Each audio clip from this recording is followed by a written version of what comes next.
Hi everyone, welcome to this live. I am so excited to be here with you today. Happy Wednesday. Today we're going to be tapping into our families and healing, and I'm going to be bringing Daniel Naor to join me. Just one moment.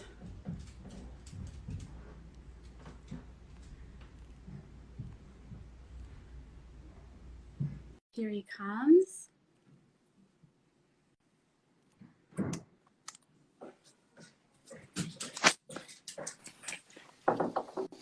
Hi, Daniel. Hi, How are you? I am good. Good to be with you here. How are you?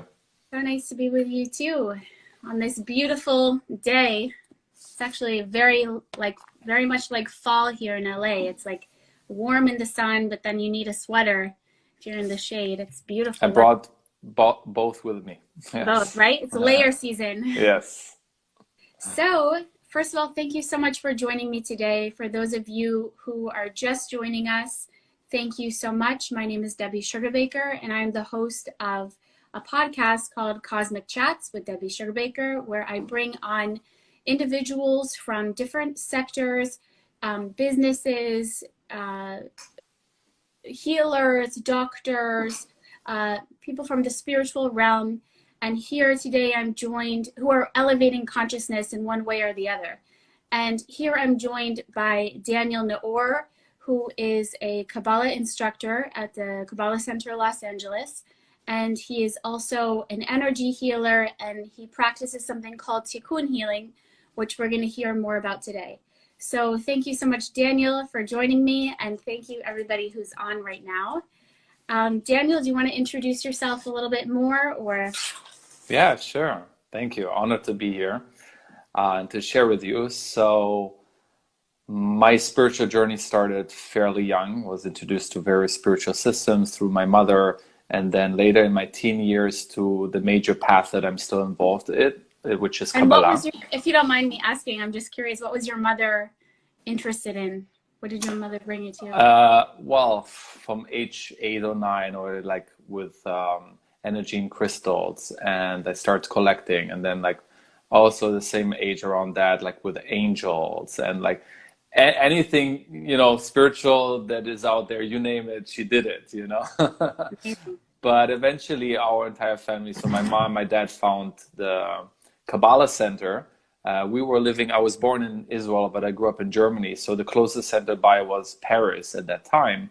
So Oh, we used wow. to drive up there. My whole family got involved, completely changed their life. And I was really the last one to join in the whole family. I was just intrigued by the change that I've seen in my family. Like my parents changed, my sibling, my dad started to be more present and happier, and like, okay, Wow. there's something that they're doing is worrying. I don't know what it is. So I just decided to come with them. I wasn't studying at this point.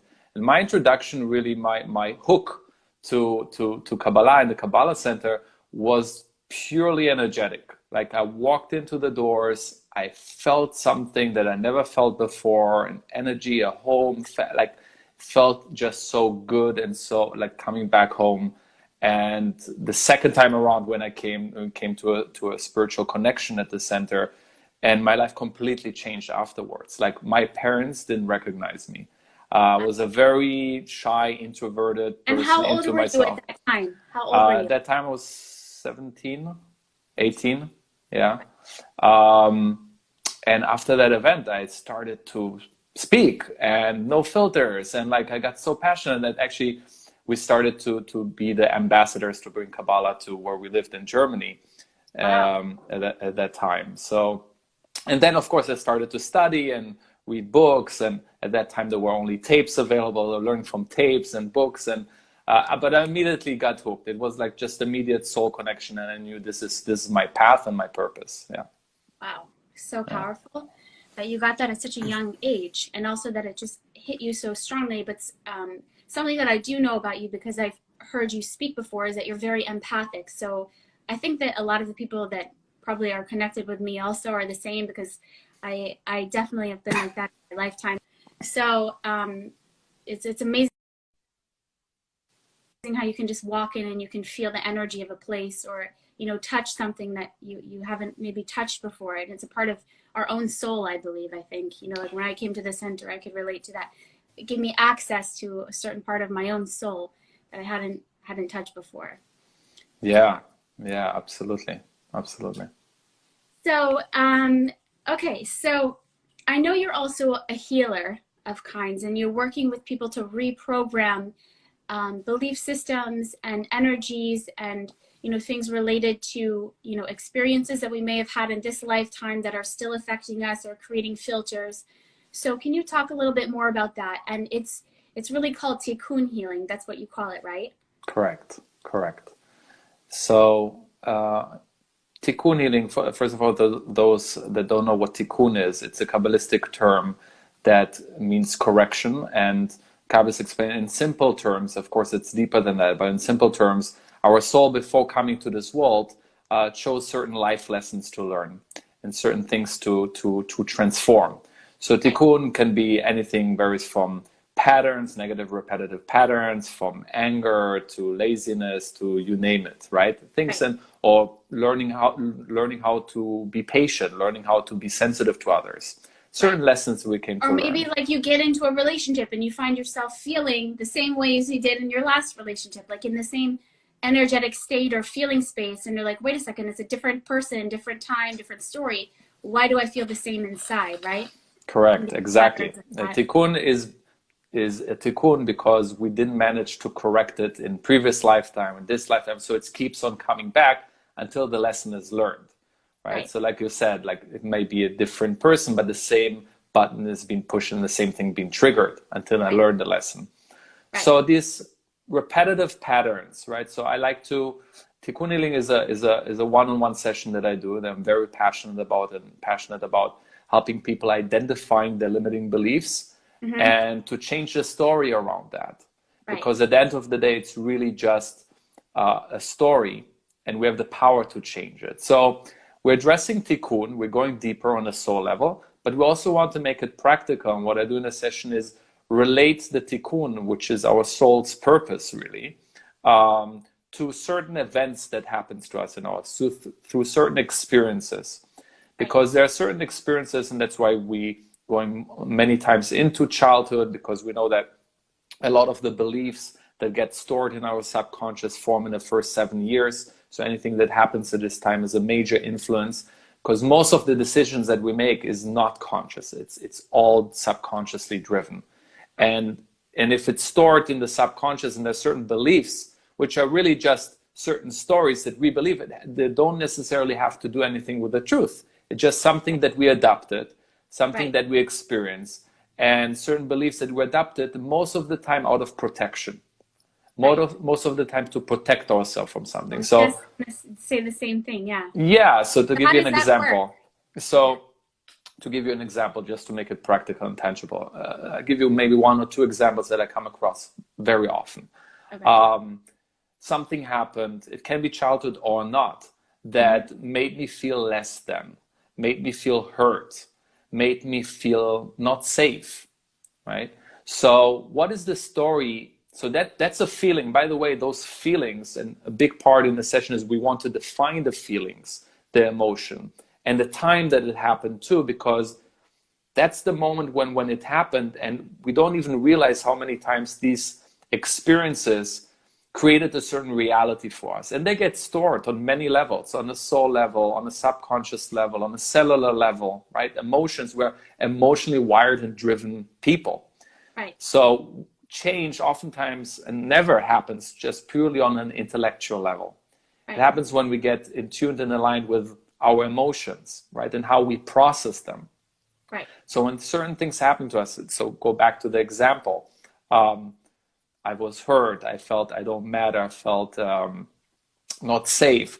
So what's the story that I told myself? What did I have to do and who did I need to be in order to feel safe, right? So there's different ways to adapt and to compensate. Some people go the route of overachieving, right? So when I overachieve, I feel safe and nobody can tell me anything because, I'm an overachiever and better than you. So, that makes me feel safe. And some people go the other route, right? Hiding, not trying not to be exposed, trying to, right? So there's all kinds of stories that we create and beliefs that we have adopted to protect us from hurt, protect us from not feeling good enough or safe, etc., etc.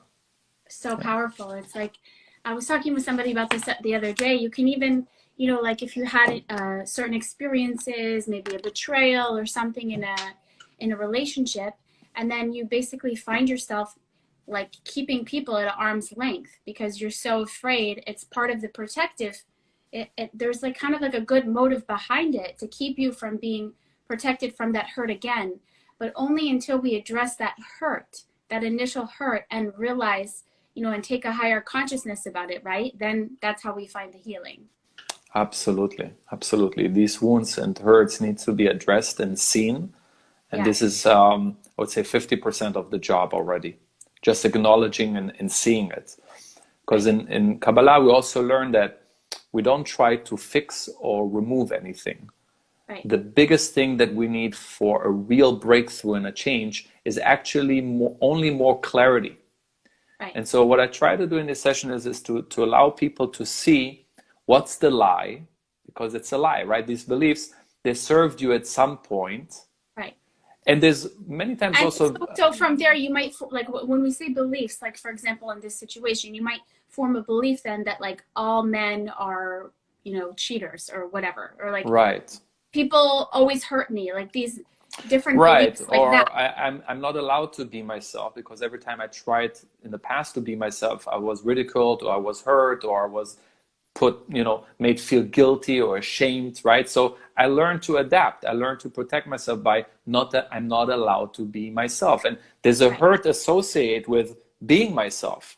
Right. So that's where the protective valve... So there's like this belief system, and underneath the belief system, there's some energy or pain or hurt that needs to be acknowledged, right? Exactly.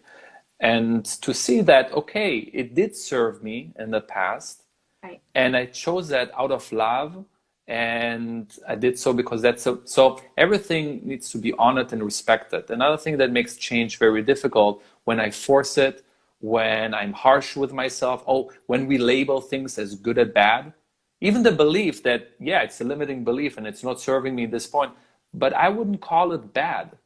And it's another thing that we learn in Kabbalah, that there is no such thing as really good and bad. Everything has a purpose. So I need to honor that time. There's a reason, it's part of my Tikkun. I needed that process.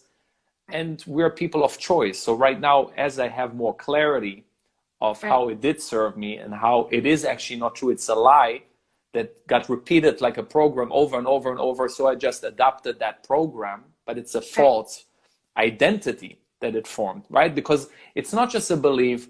The thing is that we form our identity around that. So now it takes up more space and more energy. Like I am that person. I am shy. I am I am, you know, I'm not good with whatever we tell us. I'm not good with people, or I'm not good at.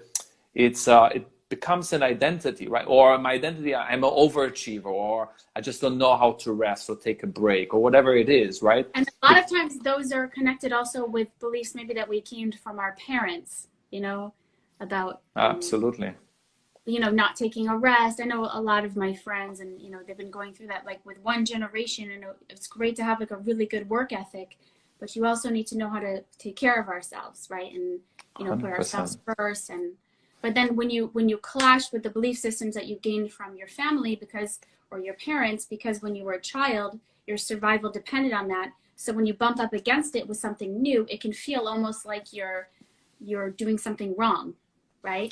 Right. Even taking you to freedom. Right. Absolutely. Just another point. Yeah.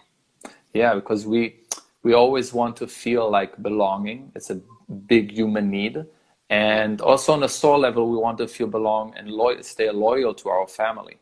So if there are certain values that our family had, like certain work ethic, just had another session with someone recently about it, that, you know, that was part of the family. You know, in our family, everybody's a doctor. In our family, you know, we're working, everybody's going to Harvard, everybody, you know, so I out of love and belonging and loyalty, I want that too. So, but it might not be part of my soul essence and my true identity. Exactly. So to separate myself from that, it takes actually a lot of courage and a lot of clarity and bravery to know who I really am. What's my true identity?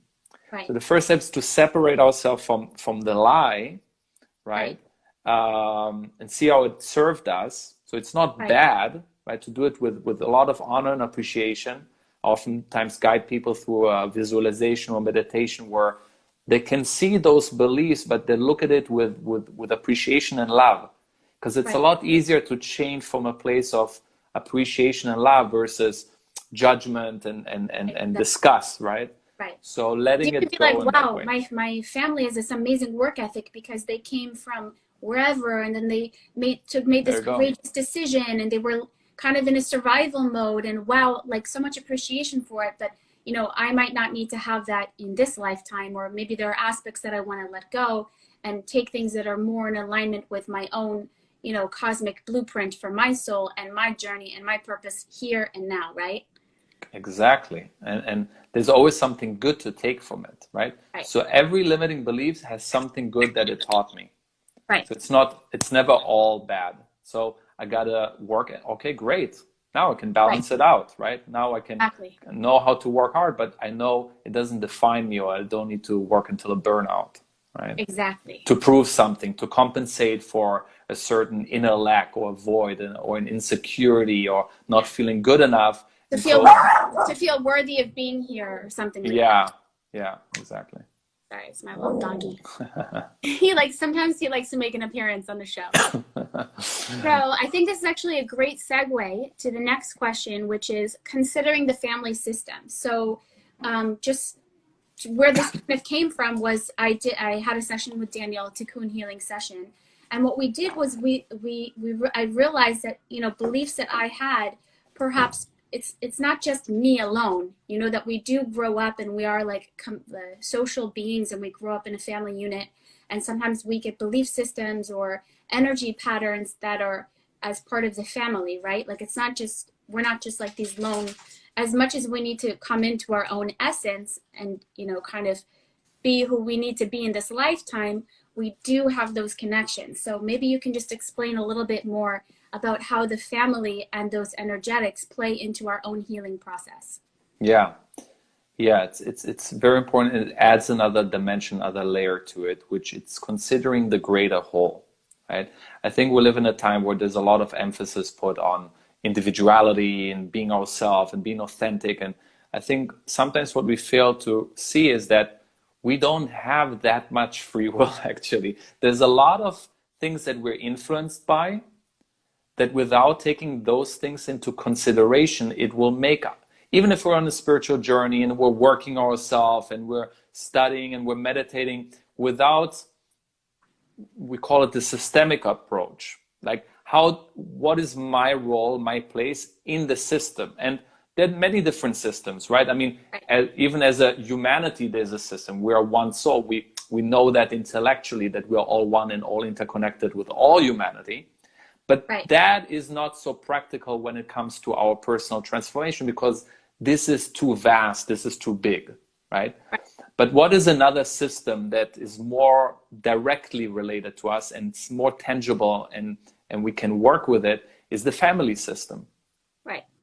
Because, there's this saying, and I love this, you know, we're all children of the Creator, but we're all born into a family, right? And sometimes I feel like certain group of people can be, or there's a danger of being in denial, where people embark on a spiritual journey and they're trying to connect, you know, to higher realms and want to connect to the Creator, but really completely neglecting the work that is right in front of them.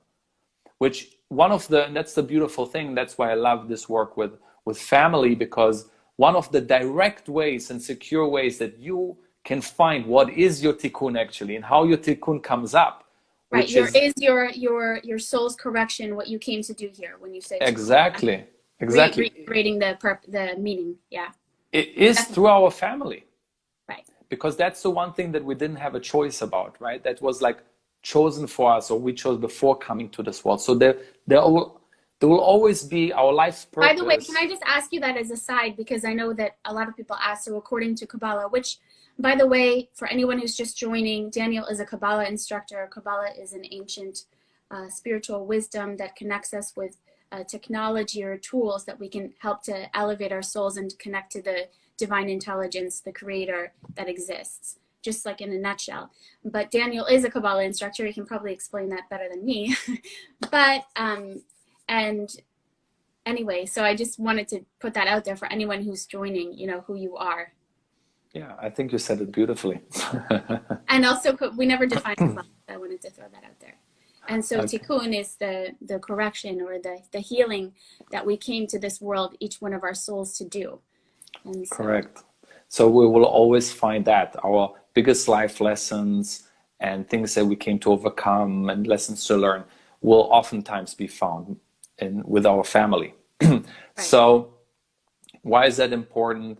So and they're found in the moments where they push your buttons, right? Those type of things. yes, those type Sometimes. of things on a simple level, and on a deeper level, a little bit more complex level, is, or let's put it this way, on an unconscious level, there's a lot of things that are personally relevant for us, but we think it's our thing personally, and I need to deal with it by myself, whereby the true root cause of that, it didn't start with me. And Right. many times the things that we are holding, Right. call it limiting beliefs, call it certain energies, call it certain emotions, sometimes even certain desires, right? We call it, they didn't start with me, and they actually don't belong to me. Right. So if I hold something that doesn't even belong to me, right? One of the only ways to really put it into place, to let it go or to get rid of it, right, is to know where it came from, because then I can leave it there. And that's what this systemic approach does. It gives us a bird eye view. And it's not just considering the individual, but it's considering the entire system and understanding where things came from our parents, grandparents, ancestors. And there's some beautiful ways to discover it, and it's really eye-opening. And that's all it takes. Sometimes all it takes is seeing where certain issue that I thought was mine, seeing where it came from, Right. and going through a little spiritual process or visualization or sentences that we use, that we can really energetically really leave it there. And the proof is in the pudding. I mean, people either feel the results or they don't. And if they feel the change, the difference, they feel, which is usually feeling more whole, feeling more complete, feeling more at peace, then you know it worked. Then you know that you did the right work around it. Right. Yeah. And now you can even, talking about like, you know, the family system and, you know, working with things that might not be yours or whatever. Can you do, I know that we did a healing session, and I healed some things and made some peace with some things with my father, who's actually not even alive anymore. So maybe you can just address that you can work through the work that you do. You can, you know, kind of connect with souls that are not even in the physical world anymore, so that the individual can find, you know, the peace that you need to move forward, correct? Yes, absolutely. So it takes one person in the family to affect change in the entire system. And Right. you said correctly, it doesn't even matter if they're alive or not, if they're there or not. The Zohar says something interesting. The ancient text of Kabbalah 2,000 years ago says that the dead are more alive than the living many times. Wow. So what does it mean? It affects on so many different levels, is because we're touching upon, we need to understand that the family system has its own conscious. It has its own conscious. And it would look, if something happens in the family, let's say a certain trauma, it will travel along and will be passed on to other family members that are unconsciously taking it on, until the family conscious feels, okay, balance is being reestablished. Right. So it can happen when certain families members are being excluded, or certain trauma, or when there was an imbalance in give and take, someone gained on someone else's loss, right? All these things, the family conscious, the family energy field will look for balance. So when I step in, as a person, and I start to become aware of the dynamic, and I start, because it's all in our consciousness, and that's how we affect everything, because it is energy and we're all interconnected. Right. And that's what I always tell people. The way, that's one of the basic tenets of Kabbalah, correct? Yeah. Yeah, that's on a higher scale. On a bigger scale, as humanity, we're all one and interconnected, and every action affects everyone else in the world, right? And today with quantum, and science development, we can understand that better. It makes more sense. The Zohar talked about it 2,000 years ago. Right. But on a smaller scale, which is more relatable to us, is the same thing with the family system. So we might think, so what if, someone died early, like in my family? So what if my uncle committed suicide, God forbid? So what if my grandmother had another lover? Even those things, right? So what? So my great-grandparents were in the war, and there was so what? We don't understand. Or even migration, moving from one place to another. There's a big loss there. There's a lot of things that can happen in the family field, in the family history, that can have a huge impact on me without me even knowing that. Wow. So raising the awareness and seeing how things are connected can help restore the balance. And because it's on an energetic level, on a soul level, like you said, it doesn't matter whether the people are present, whether they're alive or not. It's still impacting us on a soul level. Right. Now, I remembered the question that I was going to ask you before, and then I went on to the whole thing to explain what's Kabbalah, and then I lost the train of thought. But what I was going to ask you was about, you said whether we don't have choice on our family or our parents, but maybe we chose before coming here. Do you know, like, what does Kabbalah say about that?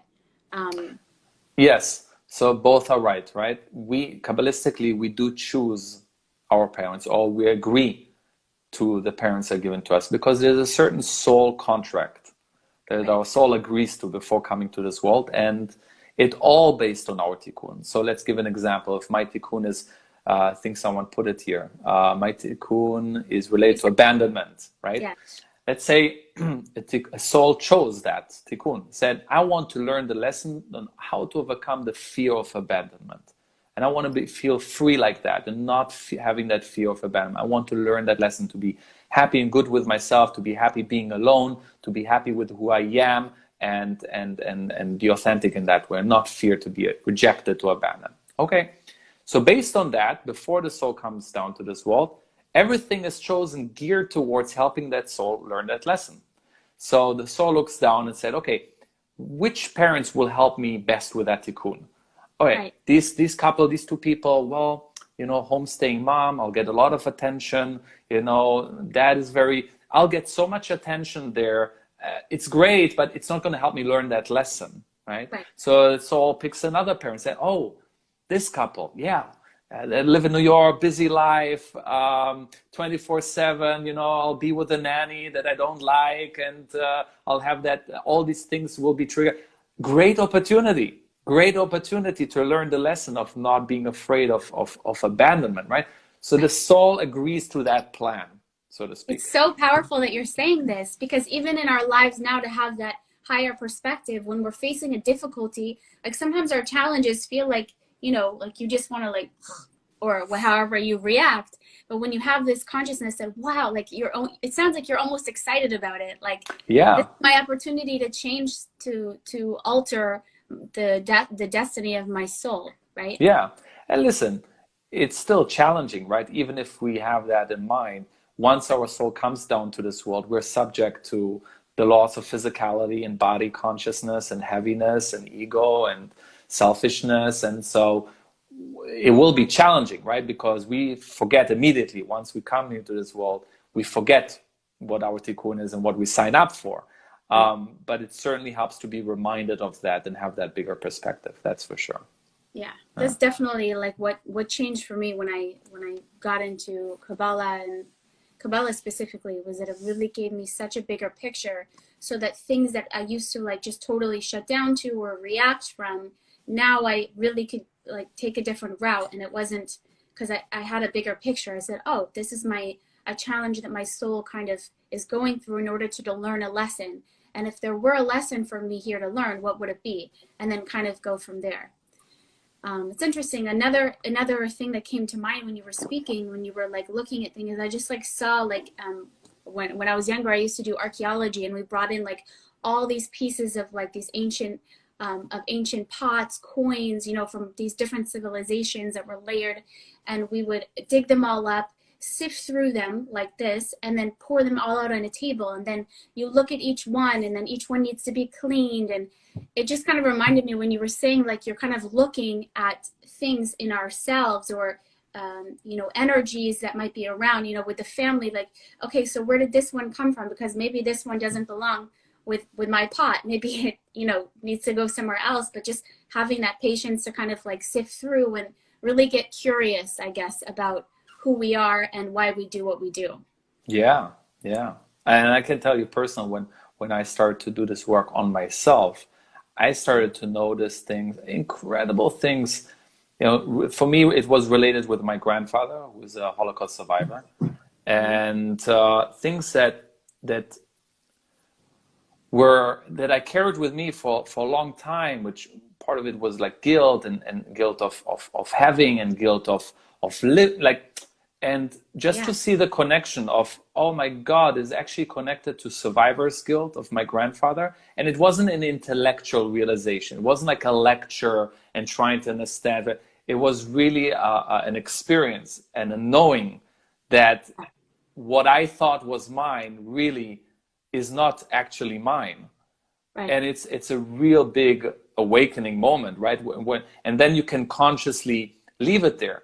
And because in the modality called family constellation, they call it entanglements, that you're actually trying to solve or carry something out of love for another family member, for the greater good, for the family system.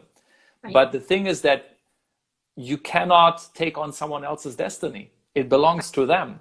And that's part of their dignity.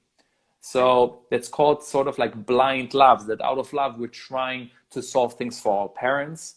You know, let's say, and there's so many different examples, right? But let's say as a child, you know, I grew up in early days, like my parents were always fighting, and threat of divorce was thrown around, and then eventually they got divorced. And it's not unlikely that at times, possibly, the child can take on that role, that heaviness, that guilt, that I need to keep my parents together.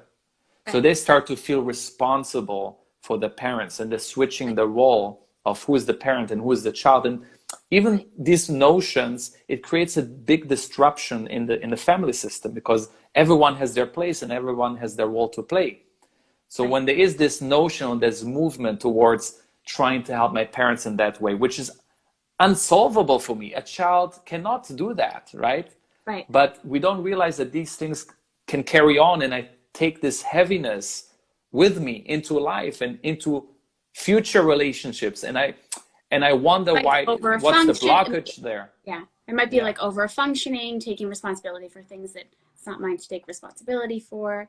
Yeah, so powerful. Yeah. When you were saying that, I was reminded. I actually heard a healer once, and he was talking about how like he gave an example of like this woman, and she was like went to stay with her mother, and then her mother was like, you know, being a mother and like trying to clean the room, and she was getting so frustrated.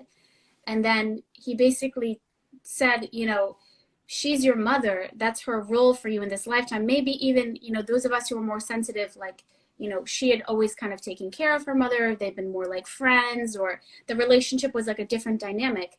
But what you're saying is important, to allow our family members to be who they are, like as like, if that's my brother, so okay, that's my brother, and we have like a proper brother sister relationship, or that's my mother, and so, you know, she can, the mother can do things like that for that woman, because, you know, or, you know, in that time as it was appropriate, because she's the mother. So just the idea of having this clarity about the relationships and who's who this time around, because who is who, exactly. Sensitive souls, we're like, oh, you know, oh, I did a past life regression, I was my father's mother, and but in this lifetime, here and now, that's my father, you know, and so let's have a great relationship where we are now, right?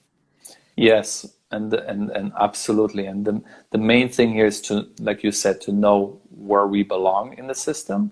Right. And then the second thing is, and this is deep and subtle work, and it can take a while, but because we're not trying, remember, we're not trying to change or to solve or to fix, but really change happens, or good outcomes. We can see most of the time good outcomes when we know where everyone belongs, and then that everyone is honored.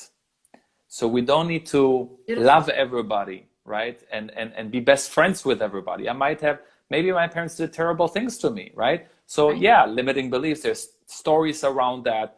But beyond story, right? To see our parents as the fact is they gave me life. Right. So let's look at the facts. Let's look at, and they came before me, and without them I wouldn't be here. So this simple little fact is oftentimes neglected. Yeah, but they did this for me and I didn't get the attention. Wait a second, let's take a step back, right? They are your parents, and they will stay your parents forever. And Kabbalistically, we learn more than that, they represent a spiritual cord and a spiritual connection, meaning the Kabbalist calls it chiyut, the life force is flowing from them to me. So whatever, with all the right, whatever story I'm telling myself, and rightfully so, if I hold any blockages there, judgment, anger, resentment, for all the right reasons, it will block me because they're a part of me. I have part of them inside of me. It means that part of me will be fighting me and I'll be restless. So another very important part of this work is that everybody is put in the rightful position and has a right to belong, and also that I can take them as they are. Right. And just honor them. Right. Not for them, but really for me to live a good life and to continue and walking into and manifesting and living, fully living. This is a very, very helpful piece in that. Wow, so powerful. So I know that you are doing healing sessions for people, and you're very much working in people's energies and within these family dynamics. Is there any practices that you have to kind of like keep your energy and your aura in a certain level or clear, or Yeah, this is a very good question. I get that often asked, and for all the people that are sensitive and empaths, there are many tools that I use. I can share some of them with you. But before the tools, I think one of the main things, and useful and practical too, that I try to live by. I'm not always successful in it, I must say. But I noticed that what in sessions or when we're with people, we're all in some way or another working with people and having relationships, right? So, and we all feel energy. So we all always take on something, right? It's impossible not to take on anything. Right. But we can protect ourselves, and there's a certain consciousness and a certain understanding that can help us, just by that, can help us be less influenced and take on less energies that don't serve us or don't belong with us, which is to really ask ourselves where we're coming from especially when we're working with someone or trying to help someone. Right. And I find that whenever I am too invested and whenever I am too involved, what does it mean too invested, too involved? Meaning I become less of just a channel, but I put in my needs and I want to help that person. It's interesting because just gave a class about it yesterday, the art of helping. When I want to help someone, right? And it becomes like this eagerness. Oh, I have to help them. Oh, I know what they need to do. And I need to solve this problem for them. Then I start to overstep a boundary where I start to interfere in their process. Right. Because one of the major spiritual laws is that there's no coercion in spirituality, and I cannot get too involved in someone else's process. They have free will, and I need to honor their free will. Right. So sometimes, for all the good reasons and from a good intention, a good heart, I'm trying too hard to help the other person. Right. And notice, just having that awareness, notice when that kicks in for you, and then you're taking on many times too much because you become too involved. Right. And so the other perspective is taking a step back. So the more we take a step back and the more we kind of just in this epicenter of empty space and communicating with the creator and asking the creator, what does this person need? And fill ourselves more with energy of appreciation that I'm allowed to be of service of someone, and to know that I don't have the answer. I don't know what to do. I don't know what the other person, like being more in this empty space, like a blank page. Like my teacher Karen Burke would always say, you know, when you come to a meeting, you want to help people, come as a blank page. Blank page. Let the creator fill in the blanks. Like no agenda, no, I don't know what to do. I don't know what to say. God, you brought this person into my life. Show me, right? And the more that type of thing, right? The more we're in that resonating with that energy, I feel like the more I do that after sessions, I don't feel heavy. I don't feel like I took on a lot from them. It feels lighter. So that's one thing. And of course, there are many Kabbalistic tools that I use to clean, you know, spiritual purification and cleansing. The Kabbalah says that water is a very powerful tool. So there's a Kabbalistic tool called mikveh, which is an immersion in water, in a pool of water, where or the ocean, exactly. There's a natural mikveh, where there are different Kabbalistic meditation, but even simply the consciousness of immersing myself in water, and water has consciousness, and I can talk to the water and say, please take anything away from me that doesn't serve me anymore, that doesn't belong to me, right? Wow. Or talking to the creator of like really going back to that embryonic state while we're under the water, and when we come up, the Kabbalah says it's like we're being reborn. So it's a very powerful tool, for instance, and many other ones, but I don't want to overwhelm our watchers or listeners. Yeah, if anybody has any questions, please feel free to ask. And then my next question was about, it's something that it's kind of backtracking slightly, but, you know, sometimes there's, you know, you're doing healing work on yourself, and we're talking about our families, and maybe there's somebody in our family who's not doing that type of work, right?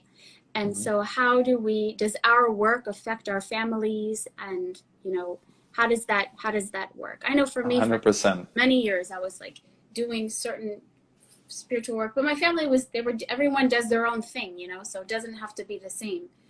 But yeah, we all affect each other, right?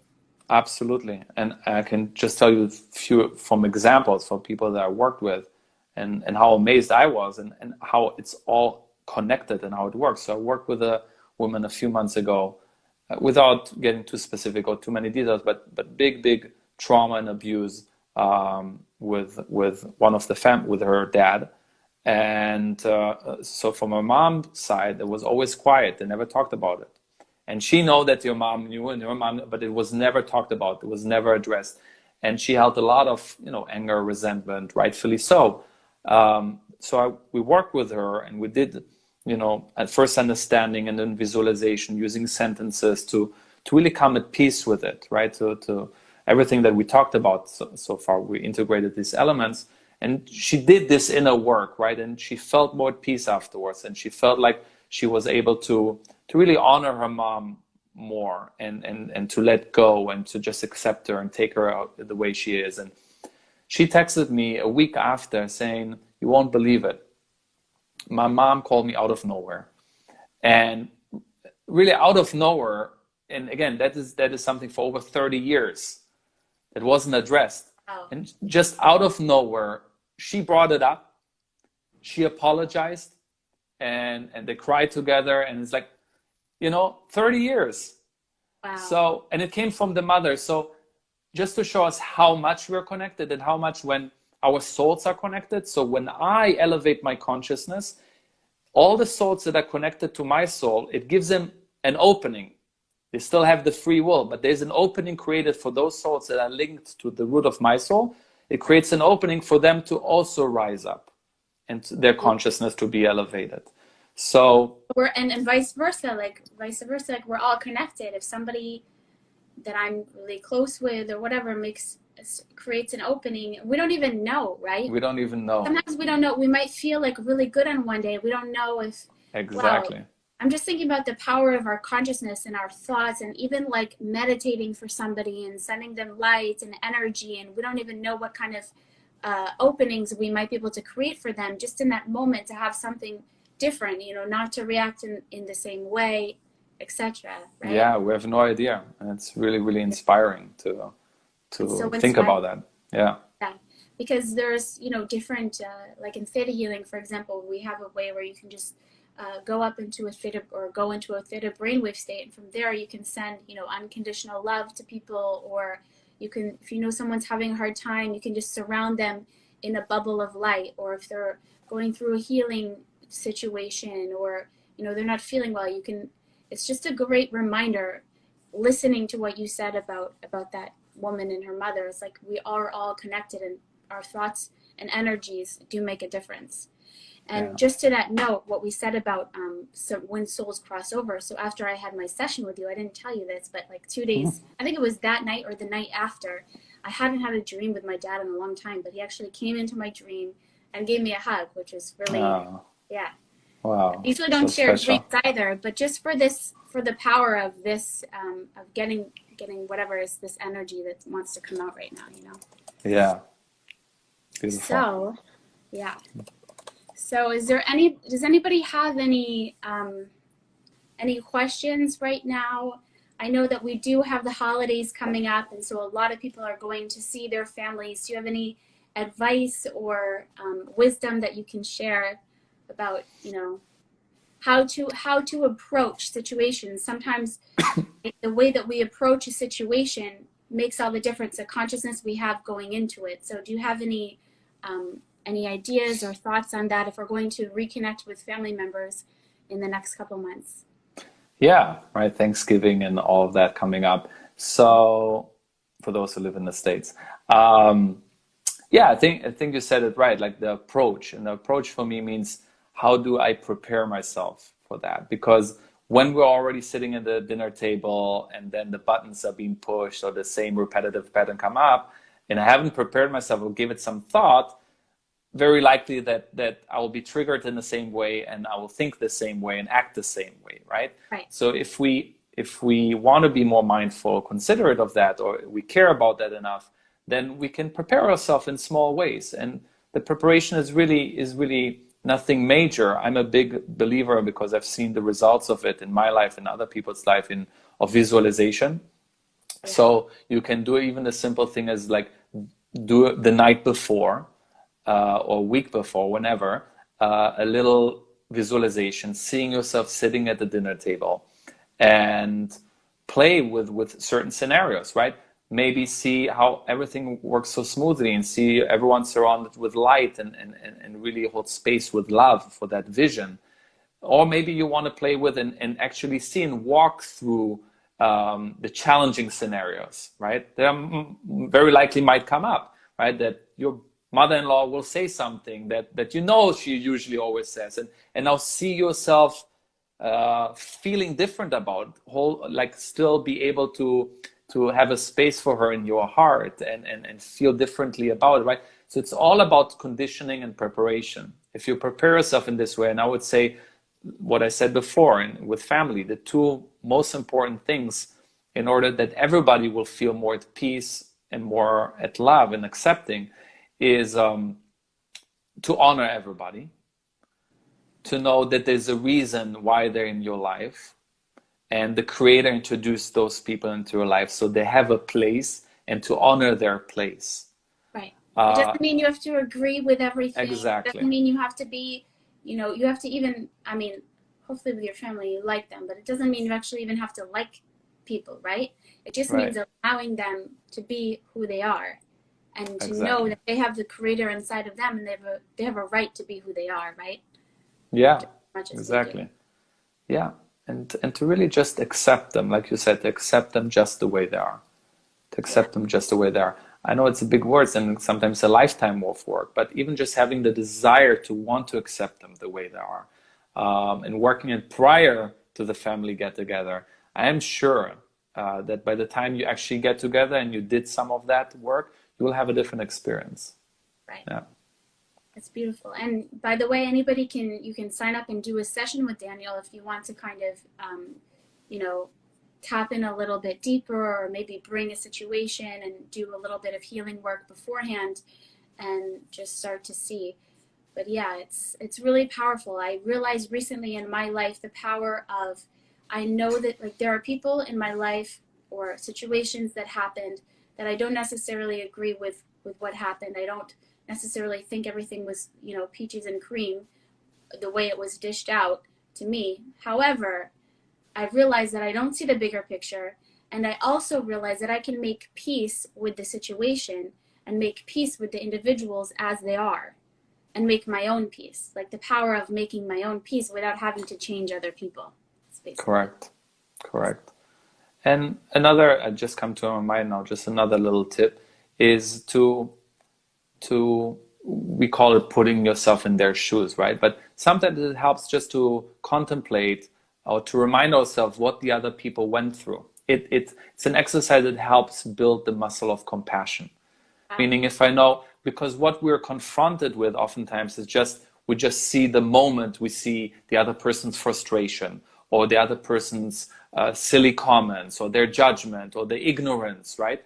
But a good question to ask, because questions is also a very powerful tool, and a good questions to ask is, what must have happened in that person's life for them to act that way?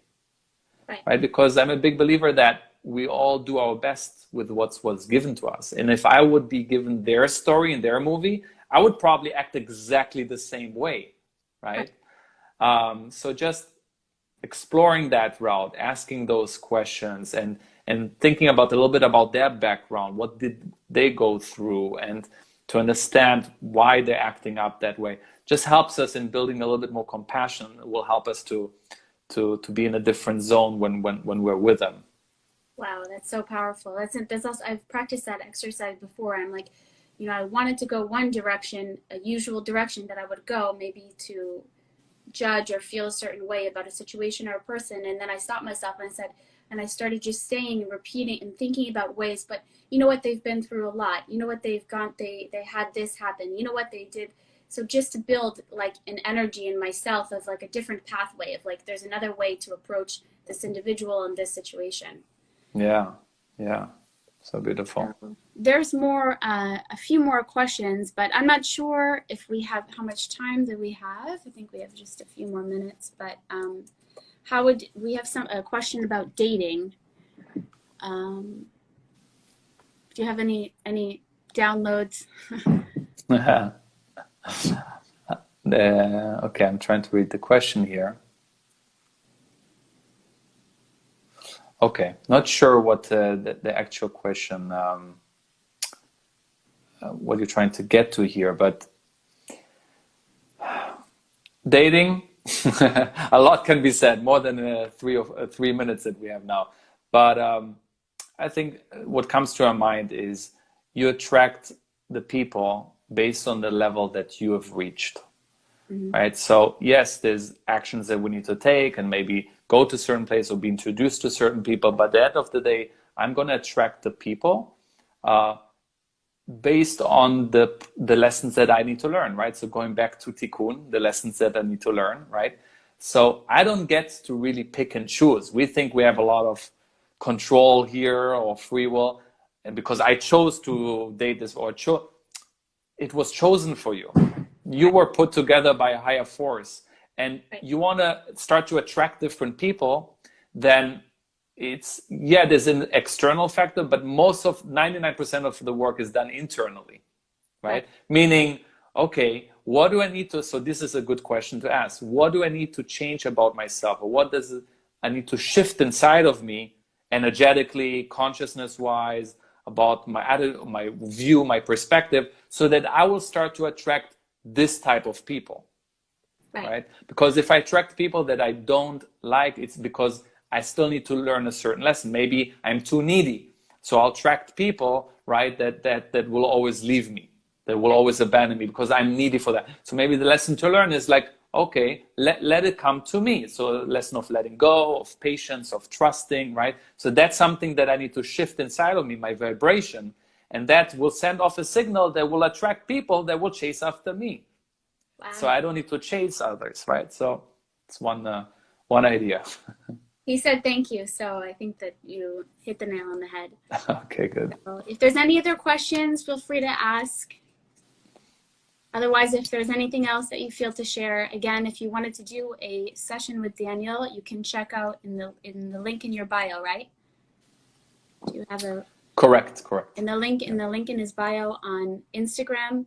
It's at Daniel Naor 72. He's also going to be linked below this video, and in the flyer that I posted on my profile, you can also find his handle there. And also you can just click on it here, and yeah, check it out. Definitely recommend the session. Like I said, I had one. It was really powerful. It was so powerful to see things in that from that wider perspective, and to include other people, and to create this more feeling of connection and continuity, and to experience that within myself. So check it out. And Daniel, did you want to share anything else? No, just thank you so much. Really honored to have this talk. I had a lot of fun. I think it was a nice flow here. So thank you for that. Me too. I so appreciate it. Thank you so much. Thank you everyone who joined. I see you. I feel you. Lots of love, and I'll see you next time. Thank you. Bye. Thank you.